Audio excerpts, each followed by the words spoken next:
मिली। एक दादी से मैं शुरू करता हूँ, शायद किसी ने उनका नाम सुना हो, पुराने अगर कोई होंगे। उनका नाम था जवाहर दादी। और जवाहर दादी को मैं किस लिए याद किया आज?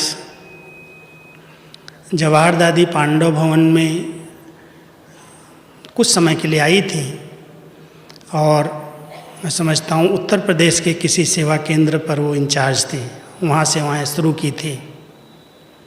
तो एक बार दादियाँ उस समय जब बेगरी पाठ से मधुबन से गई तो उनको कुछ भी मिलता था खाने के लिए, पहनने के लिए, तो वो खुद के लिए नहीं करती थी, वो उठा करके यज्ञ में भेज देती। मधुबन में बाबा के पास भेज दो, वहाँ बहुत बच्चे हैं, वो खाएंगे। तो उस दादी ने बड़ा एक खेल किया। उसके पास इतना बड़ा कोई तरबूजा दे के गया। तो तरबूजा मैं इतना बड़ा क्या करूँगी, कैसे खाऊंगी, ये मैं बाबा के घर में भेज दूँ तो वहाँ सब खाएंगे बाबा के साथ। कैसे भेजना उसको कोई ज्ञान नहीं है, उसको कुछ पता नहीं था। उसने अपनी चाकू से उस पर लिखा ब्रह्मा कुमारी माउंट आबू राजस्थान। तरबूजे पर लिख दिया और लिख करके एक भाई को बोला, जो ट्रेन आबू की तरफ जा रही हो उसमें रख के आ जाओ। अब आबू की ट्रेन वहाँ से आई, कितनी ट्रेन बदलते हुए वो कुछ दिन के बाद लुढ़कते हुए मधुबन में पहुँच गया। तो बाबा के पास आया, बाबा ने देखा कि ये तरबूजा और इस पर ऐसा लिखा है, कोई एड्रेस और नहीं है, कोई टिकट नहीं है, कहाँ से आया होगा।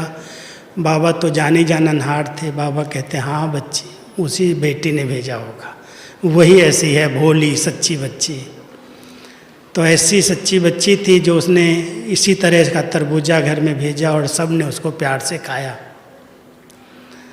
जब वो मधुबन में आई, जब यहाँ रह रही थी, तो मेरी सेवा थी सबको कमरा देने की और सबके बिस्तर पहुँचाने की। और बिस्तर उस समय होते थे बड़े बड़े होल डाल, और सबको लाना होता था। अभी तो मधुबन में सब साधन मिल जाते, उस समय तो कोई मधुबन में आता था तो अपनी बाल्टी, मग, अपना बिस्तरा, अपना सब कुछ साधन ले के आता था और वो उठा करके उनके कमरों में ले जाना। फिर जब वो जा रहे हैं तो उनके साथ में फिर गाड़ी तक छोड़ने आना। ये सेवा मेरी थी। सेवाएं तो सब प्रकार की थी, लेकिन ये खास सेवा इसलिए सुना रहा हूँ कि जब जवाहर दादी को हम लोगों ने जाने का दिन आया और विदाई लेने के लिए उनको क्लास में छुट्टी लेने जाना होता। छोटा हाल था। दीदी उनको गद्दी पर बिठा के उनका अनुभव सुनने लगी कि मधुबन में आई हो, क्या भरा है, क्या पाया है, सुनाओ। तो सब उनका बिस्तर लपेट करके बांध करके हमने तैयार किया और तैयार करके दादी को बोला, दादी आप छुट्टी लेकर के आ जाओ क्लास से। तो क्लास में छुट्टी लिया और छुट्टी लेने के बाद आई, कहती भाई मेरे को 2 मिनट स्नान करना है, आप 2 मिनट ठहर जाओ। हमने ठीक है। वो गई कमरे के अंदर और कमरे में जाके उसको पेट में कुछ दर्द पड़ा, क्या हुआ, और बिस्तर पर लेट गई। 10 मिनट हुआ, 15 मिनट हुआ, आधा घंटा, ट्रेन का टाइम, गाड़ी छूटने, क्या हुआ भाई। हम लोगों ने फिर जाके देखा तो दादी तो बाबा के पास चली गई, थी नहीं। ऐसे सब बिस्तर समेटा हुआ, सबसे छुट्टी ले लिया, सब तैयारी कर ली और बाबा की गोदी में उड़ के चली गई। ऐसे ऐसे दादियों के जब मैं देखता हूँ कि इतना बाबा से प्यार है, इतना बाबा के घर में ही मुझे जाना है, 1 सेकंड में ऐसे क्या होगा, चली गई। तो वो जवाहर दादी थी जो इतना बाबा से सच्चाई का प्यार था।